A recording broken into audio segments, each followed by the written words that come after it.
Hey, it's Andrew Downs. I'm proud to support Three Beards Media, and I would love to work with you. If you need merchandise for your company, organization, band, softball team, whatever, I can help. From name brand apparel to promotional items, large orders or small, online stores, and more, I can help your brand stand out. AKC Marketing is local, based in Johnston, and we are an employee-owned business, so our costs are low and our turnaround times are fast. But most importantly, we give you personal service to make sure you get exactly what you're looking for. Email me at andrew@akcmarketing.com or find me on social media and let's make some cool stuff together. Now sit back and enjoy this Three Beards Media podcast.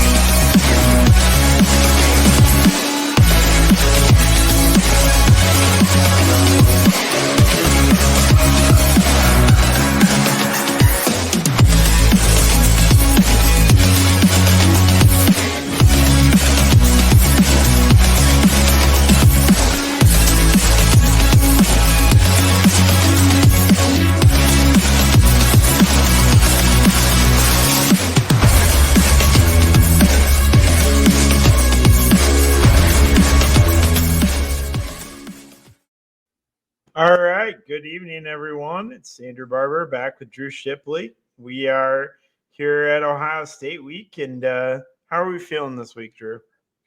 I feel appreciated, Andrew. I saw that you tagged me in a tweet today, like best co-host ever. What was going on there? Was Pat McAfee looking to give away like $1 million to like the best podcast, or what? What was going on here? So every time Pat has a guest on, they shoot a shot at like a hoop or something. Sure. From the platform clear across the way, the other side of the gym. Yeah. And they if they hit it, then you repost. You say something nice about someone. So I picked you. Said you were the best co-host. And shouted out our podcast too. I actually won the other week. I won $500 the other week. Shut up. Yeah, on September 18th. I actually won for saying that Rob Donaldson. I don't know if you've heard him on KXNO yet. On the drive, 2:30. He's on at like 2:30. In my time. Isn't he like the professional gambler? Yeah. Okay. So I follow Rob for a long time. I said Rob has all the best picks for all these sports and all this stuff. And I was logging into my Venmo because I told him to send me the money on Venmo. And I noticed that there was $500 in my Venmo account. I go, what the heck is this? Oh, the Pat McAfee show sent me $500. No way, dude. You buried the lead this whole time. That's awesome. I know. It'd been there since September 18th. I found it 2 days ago. Well, it's funny, right? Because like a lot of times Venmo doesn't notify you when something happens. You actually have to actively open the app to find out like some activity has happened. Okay, well, that's how I found out this week that there was a surprise $500 in my account. That's freaking awesome. Yeah. Like, was it like what did the note say? Like what? It just said September 18th AQ because AQ Shipley made the shot. Damn. AQ made it. I should have tweeted that. Shipley. I know, dude. I know. So I've got a whole list of people. I'll have a whole lot more nice things to say about you because now I've got my tweet notifications. I've got my tweet notifications on. I've replied each of the past 2 days. Now I'm thinking I'm going to win $500 every time. That's just my mindset. I think they probably weeded you out at this point. Yeah, maybe. At least maybe for the year. Who knows? I don't know how it works. Oh, man. I need to see. That's going back to work pretty much full time in the office prevents me from watching Pat now during the day. So like I don't know what's going on until after the fact. Or like I like watching things live. I have a hard time watching things in like DVR, especially like sports-based content, because usually the next show's already talking about that topic, right? So like sometimes I'll go back and look at some of the clips from, Pat's like funny shit stuff that he put, that happens on the show. Like Chuck Pagano talking about like rim jobbing and his wife the other day or whatever it was. Can't remember what. You remember that? You saw that one, right? No, I missed that. Oh, it was all over social media like a week or two ago, man. You gotta, he literally said eating, or did he say she was eating his ass, or he was eating her ass, or something like? And that's not what he meant. He meant like chewing their ass, like bitching. and Chuck said eating my ass. Oh, when talking about his wife. And they all lost their shit. It was like, that's how you stay married all these years. Oh, it's so good. I'll have to send it to you. Okay. Okay. Wow. I'll be real honest. I just have my tweet notifications on, and I'm just looking for the tweet that says, "Oh, it's time to do the repost." Oh, it's time to do the repost. I'm not watching all the clips. I did watch one of the clips though, because they had a breakdown of Tyler Linderbaum mauling someone downfield on a big run for the Ravens. So I did watch AQ Shipley break that down. Was that the one that Derrick Henry took off for 85 yards or whatever? 83 yards? Yeah, I think that might have been. Still a stud after all these years. Who would have thought? Like, you thought his body would break down on him eventually. Yeah. So, anyways, that's how I ended up giving you a shout out on Pat McAfee. Well, I appreciate that. Thank you. That's and maybe there's someone listening to this podcast now because I shouted us out in a reply to a Pat McAfee tweet. Who knows? Maybe. That being said, it's game week. Feels good to be not on a bye week, to actually have a game to talk about this week. Yeah, for sure. Just how Iowa hasn't won in Columbus since 1991. I was 3 years old. So I've never been really alive with enough of a memory to even see Iowa win in Columbus. I don't know about you, Drew. I don't know if you intently watched that 1991 game in Columbus. I'm guessing not. But I'm not sure I had a TV. I'm not sure I had a TV at 6 years old. Yeah, there you go. See, you and I were not. We were doing other things last time. Yeah. Kind of like, living life and growing up or something like that. I don't know. Kirk is 2-9 against Ohio State. The 2 wins being the 2017 55-24 game, and then I think Drew Tate took care of business in Iowa City in 2004. I think that was sophomore year. Drew Tate, pretty good year for Drew Tate. We ended up rolling Ohio State at home in 2004. That's it. That's the Kirk Ferentz era wins against Ohio State in 11 tries, 2-9.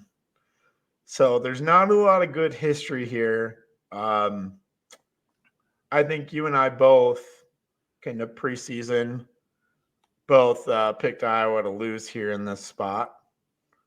I think everybody in the world thinks Iowa's going to lose here in this spot, but what I wanted to ask you is, if Iowa were to win,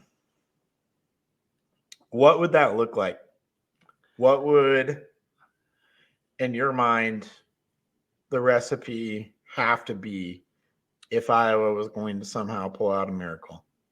Turnover margin, time of possession. I mean, I guess that's the two things, right? Because Ohio State can score at will, pretty much. I mean, this is really the true test of Tim Lester's offensive play calling, right? Like we're actually playing a real big boy team. Like no offense to Iowa State here. But everybody's kind of giving him praise over the over the last 5 weeks of, man, we're averaging 30.1 points per game and all this yardage stuff and this, that, the other. The fact still remains we only scored 19 points at home against Iowa State, and we still haven't done it against a top 10 team, especially on the road. So, like, it's going to be a true measure of where Tim Lester's offense is in the grand scheme of things. So, keeping the ball, time of possession, got to limit the turnovers as well because those snowball really, really fast into Ohio State points. Because typically those turnovers are made in their own red zone, and 1 or 2 plays later, next thing you know, it's 24-0. In the second quarter. So taking care of the ball, winning the turnover battle, time of possession, like Kirk Ferentz's brand of ball, except actually executing like against the top 5 team. So that's what it looks like to me, I think. Because there's so many freaking playmakers on offense for Ohio State. Travion Henderson's not even their leading rusher. Quinshawn Judkins is. Will Howard, like, I don't know. I don't think he's all that great. But neither is K McNamara. I think our evolution in red zone offense might come into play. Maybe more so third and shorts anywhere on the field. Something like that to keep them honest, keep them on their feet. Generate first downs when you got to have them, instead of having K McNamara drop, a 5-step drop on 3rd and 2 for no fucking reason. Let's avoid that.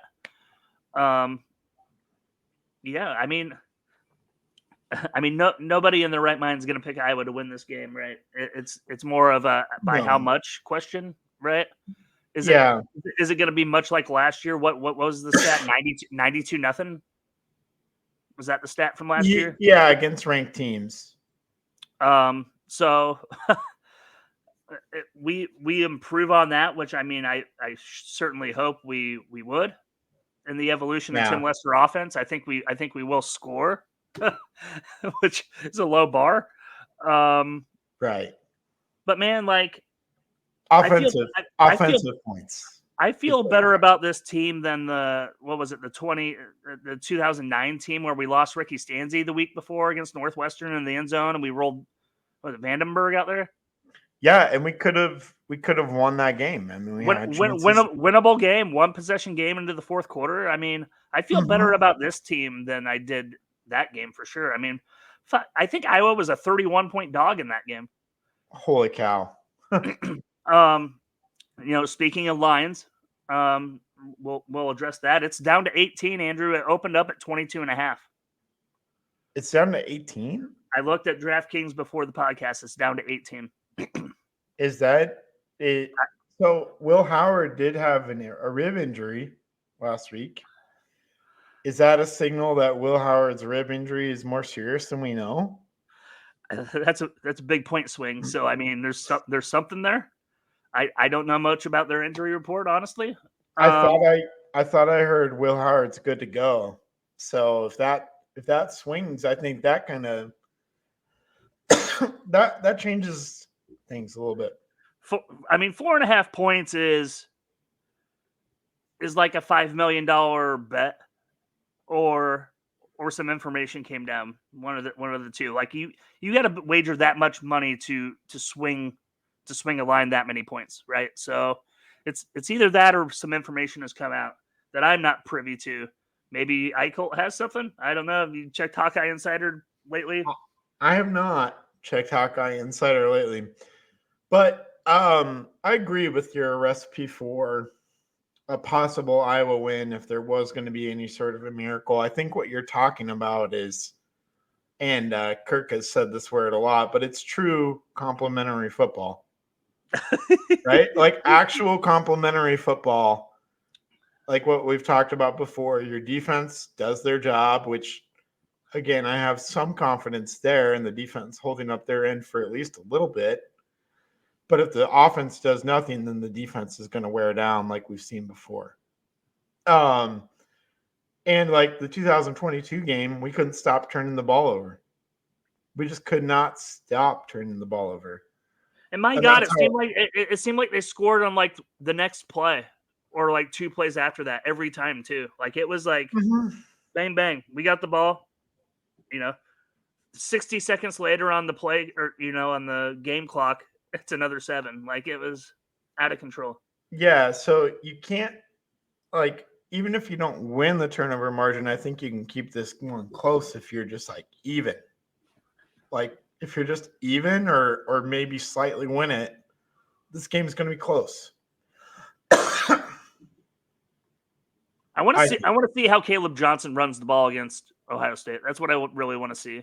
Like how are they going to scheme him through, getting through the line of scrimmage if he can. Like and I think you're going to see a lot of 8 and maybe even 9-man boxes. And it's just going to be dare Cade McNamara to throw. And can he do it? The thing about those 8 and 9-man boxes, Andrew, though? What's that? If you break that, you're gone. There's not another level. Right. To the defense. And I think Caleb Johnson has the explosive ability to break 1 or 2. Yeah, 1 or 2 tackles and be gone. Yeah. So I mean, meet him between the tackles, man, and see what happens. Don't give up on it, but don't like beat it to a drum of like 11 carries for 10 yards. It's clearly not working type deal. Mm-hmm. Advantageous like 2nd and 3 or I guess lack of better term, obvious play calling needs or 2nd and 3 you run the ball, 3rd and 7 you're passing the ball type. Like I don't think you have to be cute about it. I think you just have to execute. The one area that I think Ohio State's defense has a weakness, if there is one, because they're very, very good. If there is one weakness, it's possibly their linebacker unit.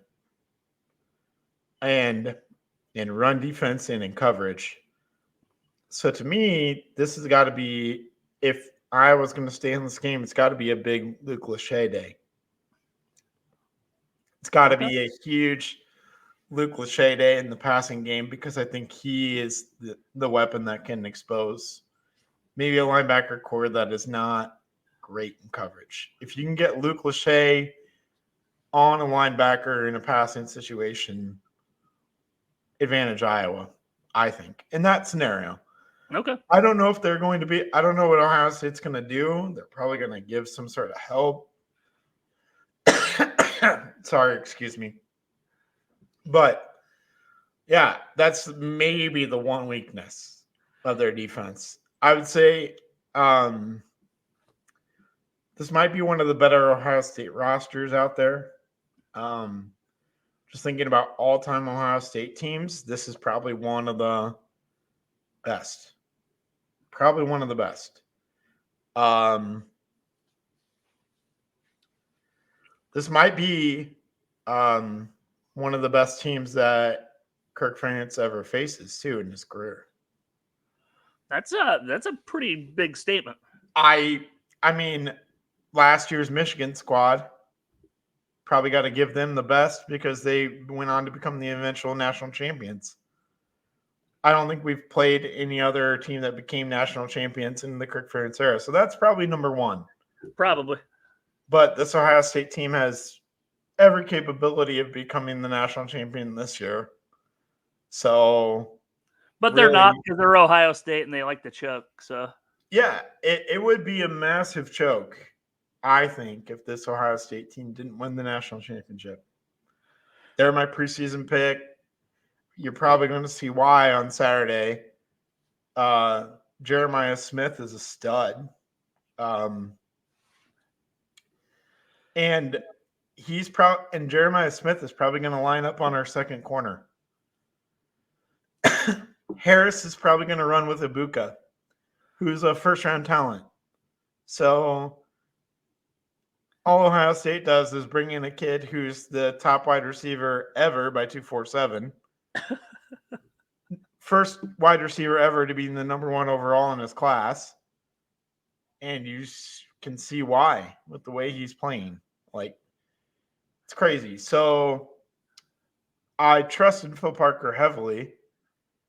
But how is Iowa going to limit the big plays? Are they going to just force underneath? I think that's what Iowa tries to do, but I don't know if they can be successful doing that all the time against this Ohio State offense. They're just too good, really. So some things that may be trending towards advantage Iowa, right? First new year of the 12-team playoff. I think maybe Ohio State could lose some sense of urgency and be complacent in a way, knowing you don't have to run the table to make it anymore. Not amped up for every single game, all 12 games, whatever. They're at home. It's mid-afternoon, so it's not under the lights, in the horseshoe. So, I mean, that's more bearable, I would say, of a scenario. I mean, not quite at 11 a.m., but better than under the lights, I think. And, Iowa knows they have to have it. So I think maybe some complacency can set in because of the new format of playoffs, knowing that, they can go 10-2 and win the Big Ten and not have to worry about it anyway. So I'm not predicting an Iowa win, but I'm just saying some scenarios and some real tangible facts that could play into Iowa keeping it closer, whatever, upset city, some things that are just top of mind, I guess, for me that kind of changed the dynamic that it used to be, that it was in years past. Yeah, I mean, I think you're kind of spot on with that. I think the dynamic is certainly there. And we talked about the Oregon game coming for them next week. So they're maybe looking ahead to that. And that's your hope, kind of, if you're Iowa. Now, I don't know how all those things will play out, but we'll see. It could be 47-3. I don't know, but oh gosh, I just would like to see multiple offensive touchdowns in this game. I think that would be good. I think to just get the monkey off the back and it be a competitive type of deal. Going back to Vegas, the Iowa team total was over under 13.5. Yeah, well, I would like to aim for 20. I think 20 points would be phenomenal for this week. I think that would say something, don't you? I think, but I guess it depends on how the 20 comes, right? Is it right? Sure. I mean, is it 30? Is it 35-0 midway through the third quarter, and they're just kind of walking through knowing it's in the bag, and it's 35-20 at the end of the deal, 38-20 at the end of the deal, or is it competitive play calling through four quarters? You earned your 2 or 3 touchdowns over the course of 60 minutes, and you just didn't get it in garbage time where it really didn't count. So when points are scored matter, I guess, is what I'm getting at, as opposed to the total result. That's what I'm kind of alluding to, kind of saying, yeah, I guess not just the arbitrary number. Yeah, I think that's a good point to call out. It's not just about some arbitrary number. Although scoring points against a ranked team is something that last year's team didn't do. So, I mean, didn't we eventually score 20 points on Stanford? But after after Christian McCaffrey himself hung 55. Yeah. Yeah. It was over. Yeah, like one of those scenarios. Yeah, okay, 20 points, whatever, man. Yeah, that didn't matter. No. But if we're actually like competitive through 3 quarters or something like that, and you score 20 points, I think that is like an acceptable outcome for an Iowa fan. I think I so. don't think the Iowa fandom would walk away angry. And really what it comes down to for me is, are we playing to win? Like, does it just look like we're playing to win? Are we just kind of throwing everything out there, seeing what sticks? Because this is a kitchen sink scenario for Iowa. Like, throw everything at them, just go for it. You have nothing to lose, kind of proposition. Question for you. For me, yeah, go ahead. When's the last time you've seen an Iowa football team play to win? That's a good question. I know mine. Play to win. 2021 Iowa State, maybe. I was thinking same year Maryland. On that, what was that? Was that Friday night game when they woodshedded them out here in Maryland? Like 50, what was it, 55-10 or something? Yeah, that was crazy. Yeah, something like that. But honorable mention, I'm going to say back is your 2017. Was that 20? Well, not 2017. Was that 2017 Woodshed? Yeah. Was that Woodshed, Iowa? Mm-hmm. That game. That game's the game they played to win. I would agree. JT Barrett, is that right? Yeah, Amani Hooker picked him off right away. I knew it was First over. play of the game. I was there. I was there. I skipped a friend's wedding to go to that game. No, you better go to Columbus. I've never been to Columbus. I don't think I'm going to make the trek this Saturday. I just don't see myself doing it. Me neither, buddy. Me neither. Yeah, I think right now, if you don't mind, I think right now is a good time for a little bit of a break and come back and talk a few other things.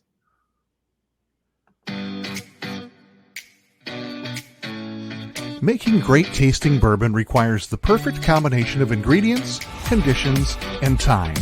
The longer it rests, the better it tastes. Revelton Distillery's new single barrel bourbon is made from 80% corn, sourced 100% from Iowa farmers. And unlike mass-produced bourbons, each barrel of Revelton's single barrel bourbon is unique, proofed on when it tastes best. As they like to say, it'll be ready when it's ready. And to ensure the highest standards of quality and flavor, owners Rob and Christy Taylor oversee the production and bottling. Every single barrel. Iowa born, Iowa aged, Iowa bottled. Try the new single barrel bourbon from Iowa's own Revelton Distillery. ReveltonDistillery.com.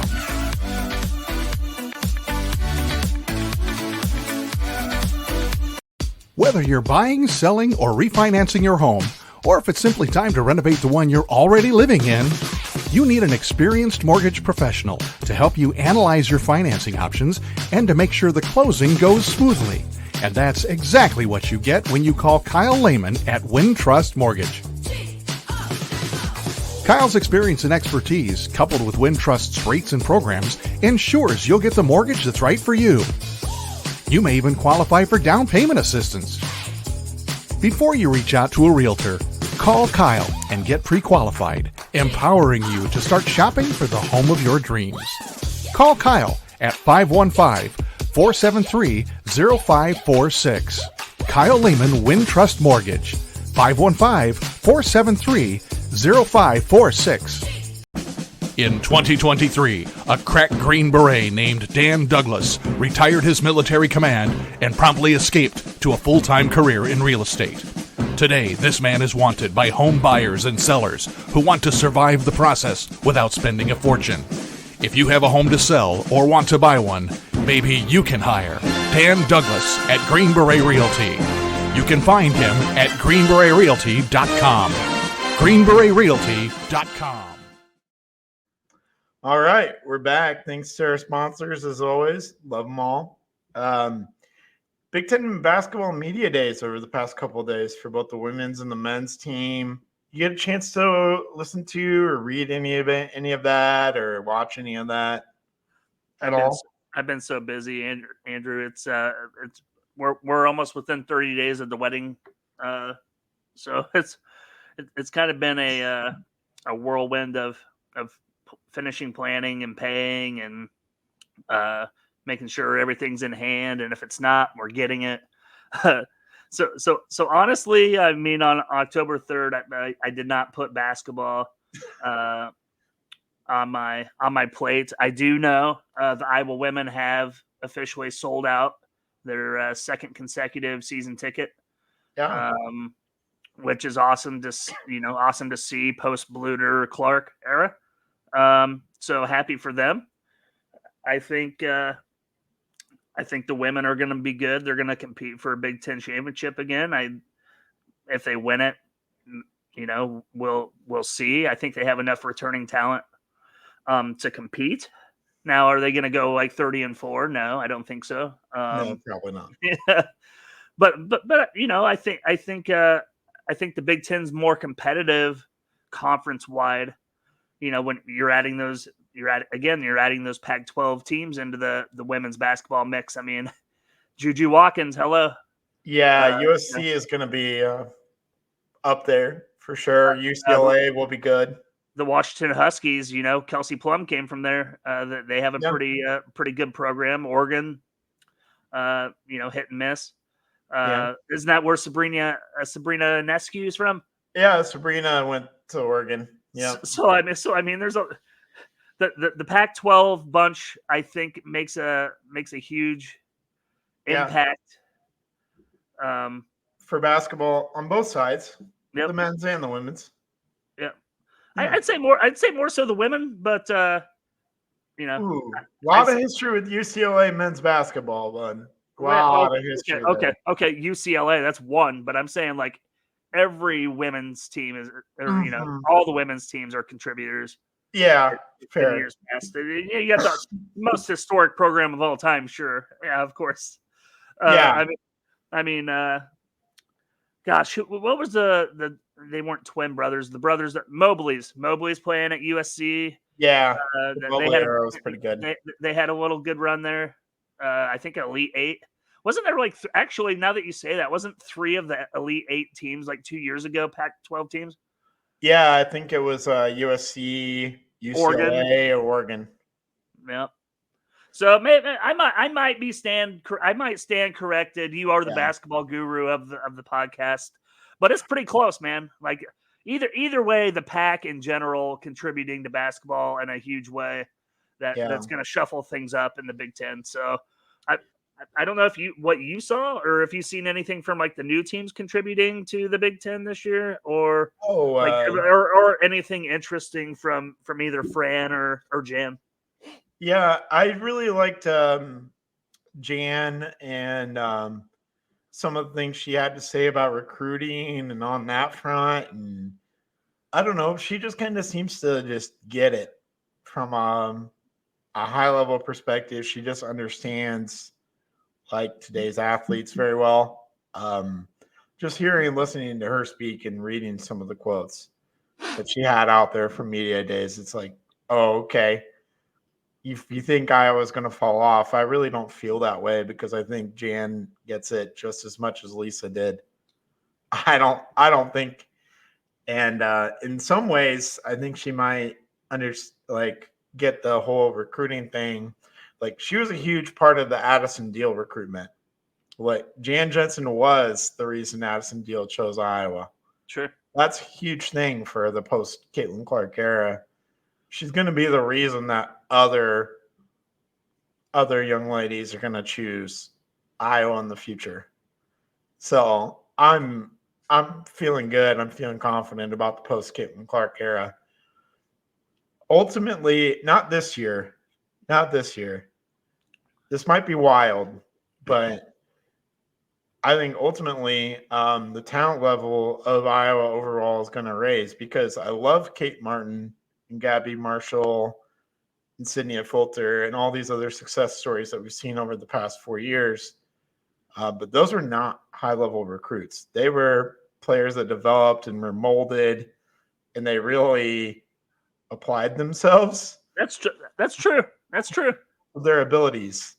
So I'm really curious to see when we start recruiting now people who are a little bit more highly touted as recruits, and can we develop them in a similar light? Well, if you're starting from a more talented place, I kind of think what I'm trying to say is 2, 3, 4 years out from now, I think you may not have the one singular star that's as big as Caitlin Clark, but you might have a cohesive team that is better than some of the Clark teams. You might have a cohesive team that's deeper, that's better, where we're actually legitimately in the running for a national championship. I can see that. I can see that happening. I couldn't imagine the shoes that Lucy Olson feels like she has to fill. Like, do you think she has that pressure on herself? Like, I don't. She's a college kid, right? She's a kid.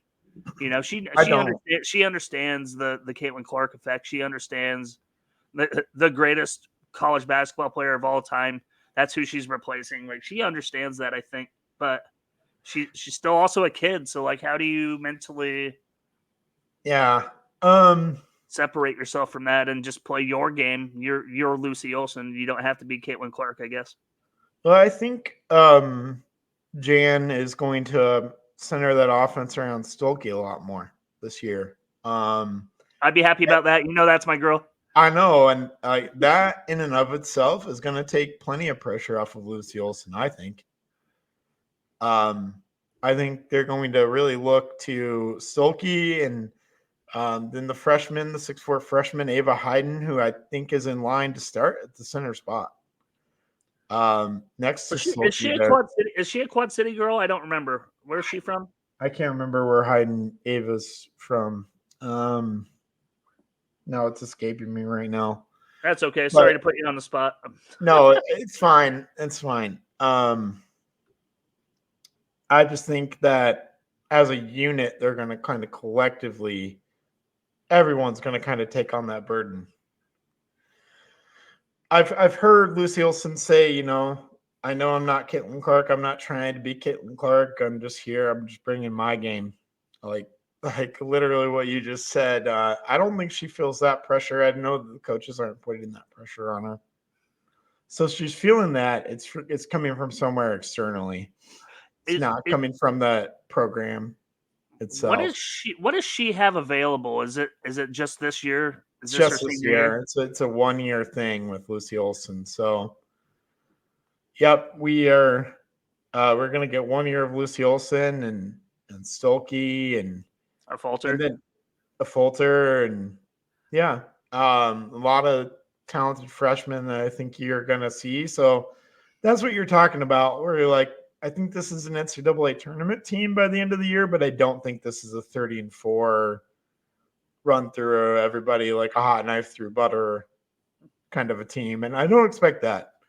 Because you got a lot of freshmen who are going to play early on, some who might play more now, given the Sydney Fulter injury. Sure. I mean, last year they didn't really go knife through butter either. I mean, they had some duds there in the Big Ten. Sure. I mean, against, it's more of that they knew when it was winning time, what they're going to do, how they're going to do it. Adversity comes, they knew how to respond. With a younger team, you're going to have a few more bumps in the road in that regard, just because they haven't been in those situations yet. Sure. And we're going to have some freshmen playing some key roles, so they're not going to be ready for some of the adversity they're going to face, like you talked about, those other programs. They're in the Big Ten, the programs that remain in the Big Ten that are good. I mean, Nebraska on the come up, Ohio State, Maryland seems to always kind of rebuild and reload a little bit too. It's not necessarily gimme games all around. Michigan's had some success historically. Indiana. Oh, hey, yeah, Indiana. I almost forgot the biggest rival of the last few years. So it's like, yeah, it's not exactly an easy adjustment to the Big Ten Conference for women's basketball. Yeah. On the men's side, I think, we got to do our season preview. I don't know when we're going to slide that in because the season starts November 4th. Holy cow. Yeah, we're only like about a month out from the season starting for both the men and the women. Maybe we can slide in the season preview like right before, and maybe during some of the non-conference, because it's kind of non-conference is a little bit uninspiring in college basketball sometimes. It really is. Like you're playing Lindenwood or Northwestern State or some bullshit. Like, Alabama A&M. I think there are some intriguing teams for like the Iowa men. They're playing Washington State, who was a tournament team. They're playing Utah State, who was a tournament team. Iowa State, you know what they're all about. So they've got 3 Utah who knocked them out in the NIT, who might be a tournament team.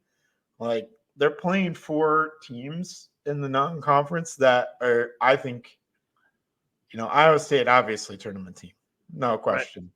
Right. But like Utah State and Utah and Washington State, we'll see. But those might be NCAA tournament level teams as well. So it's certainly better than years past. Let's say that. That's kind of what I think is. I think this is for the men's side. I think this is a better non-conference schedule than what we've seen in years past. So, yeah. And I'm just more excited about the overall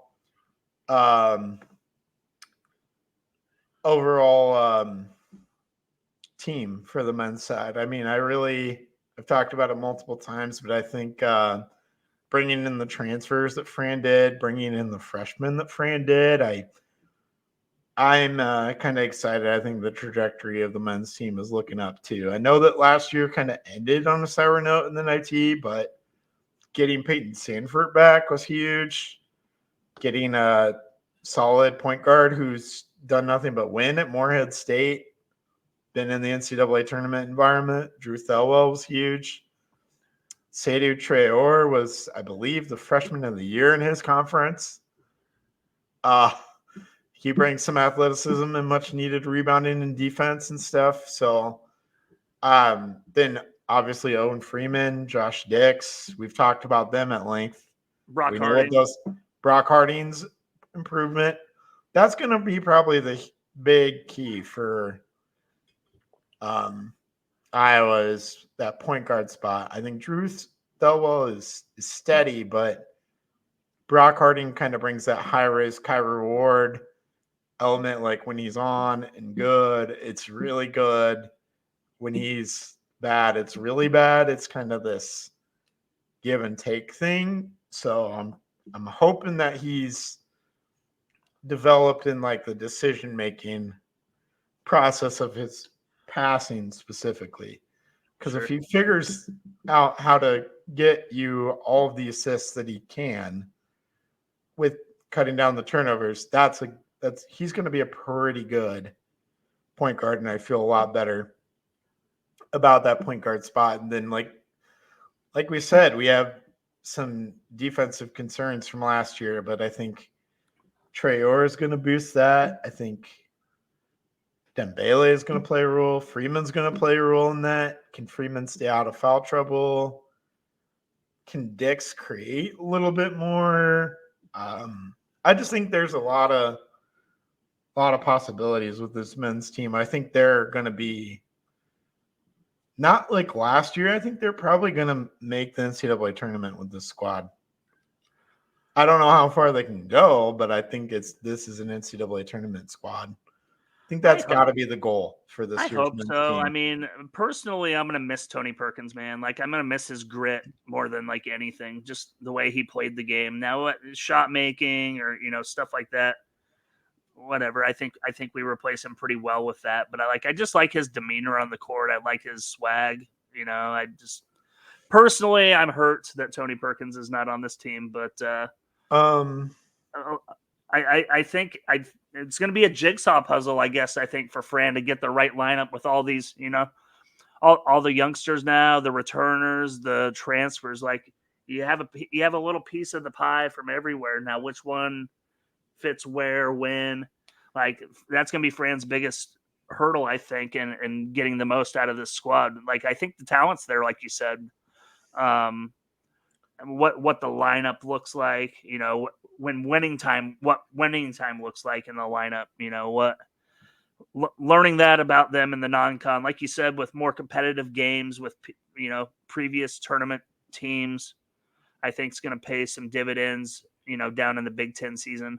So I think I would agree with you. I mean, just not doing a preseason preview or whatever, but like I think this is probably a bubble team, or first or last four in or something. I can see them in the dance, but it's October 3rd, so Yeah. let's see some actual basketball being played and some chemistry and see what it looks like, because there's gonna be a lot of new faces on the court. Yeah. Peyton and Price Sanford have a podcast called the Sanford Sessions, and they had Drew Thelwell on in August. I went back and listened to that this week. Go listen to Drew Thelwell talk. Oh, and yeah? I think you'll probably like him and then watch his transfer highlights as well. Again, it's highlights, so you're not seeing.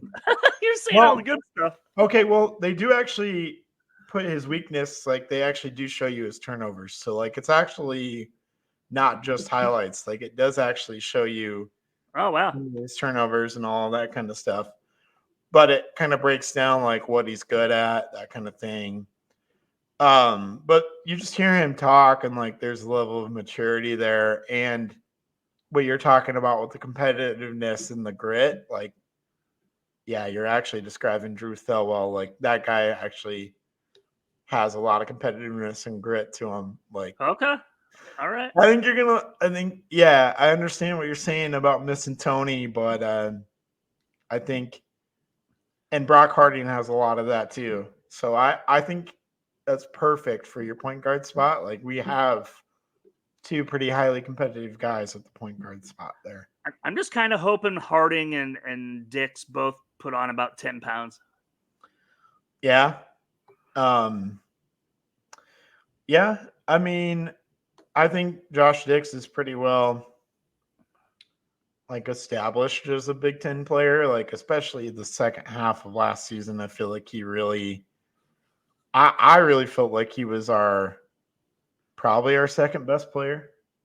You could probably say that's Owen Freeman though. See, it's a good problem to have because I know who our best player is. It's Sanford, but second best player could be Freeman or Dix, I think, and those probably are your big three for this year's team. And I think if Freeman figures out the foul trouble thing, he's going to boost the defense dramatically because when he was in and not fouling, he was a staunch rim protector. For sure. Which is something that we haven't had since Woodbury. And that's when Fran defenses were good.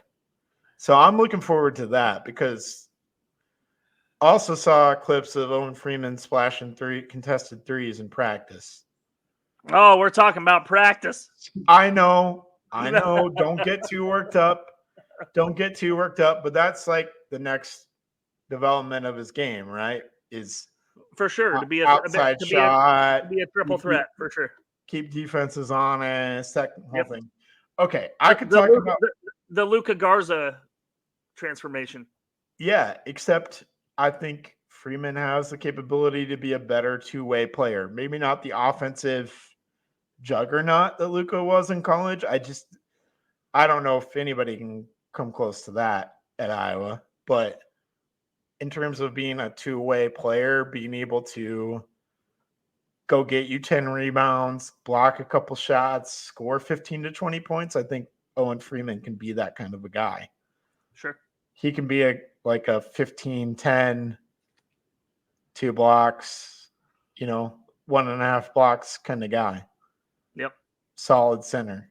And that would be A huge lift. I could talk about basketball all day. I'm sure we would. We'll talk about it a little bit more as things get closer. But for right now, unless you've got anything else. Oh, hey, we would be remiss if we didn't mention the almost unanimous Rookie of the Year, Caitlin Clark. I mean, Cheryl Swoops has to have a vote, right? Like, that's her, right? Like, that's... We need that person to come forward. Yeah, if it's Cheryl Swoops. I guarantee it. Well, whoever it is should be removed from the voting immediately. There's no real basketball reason to not vote for Caitlin Clark. There's no basketball reason to do it. Yeah.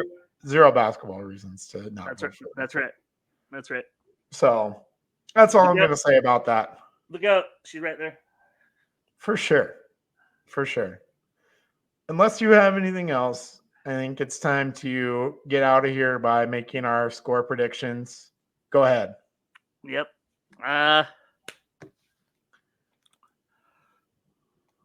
31-20 Ohio State.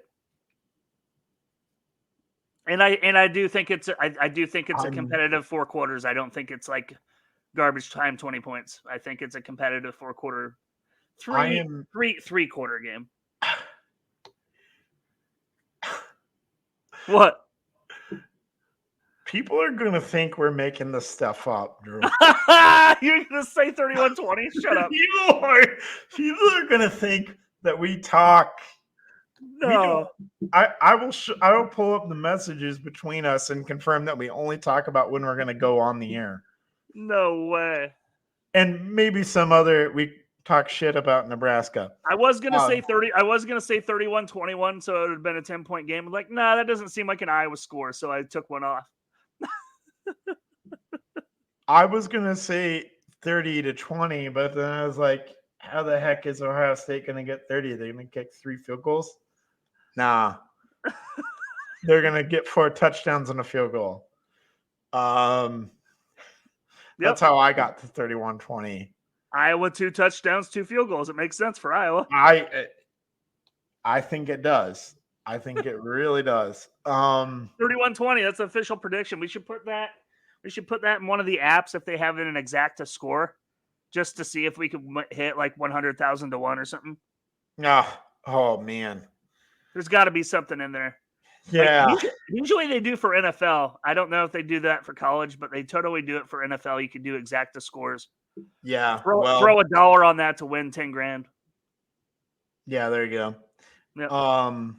Yeah, I'm going Ohio State 31-20. So I think we'll be back here next week talking about, a competitive game that ultimately was lost, and that's okay. I'm all right with that. I hope we can talk about a win somehow, but we might have a post game if we win. We might have to have a post game if we win. So I'll prepare for that possibility, but I'm not gonna put my hopes on it. So I think we're maybe a little bit optimistic with our 31-20 predictions, but hey, that's what this podcast is all about. Being a little bit optimistic as fans. We don't have to be realistic all the time. That's right. So with that, we hope that you guys, thank you for listening. As always, I know that we both appreciate everybody who listens to this. Hopefully you enjoy Saturday's game or just enjoy your weekend. So with that, we'll get out of here. And as always, go Hawks. Go Hawks.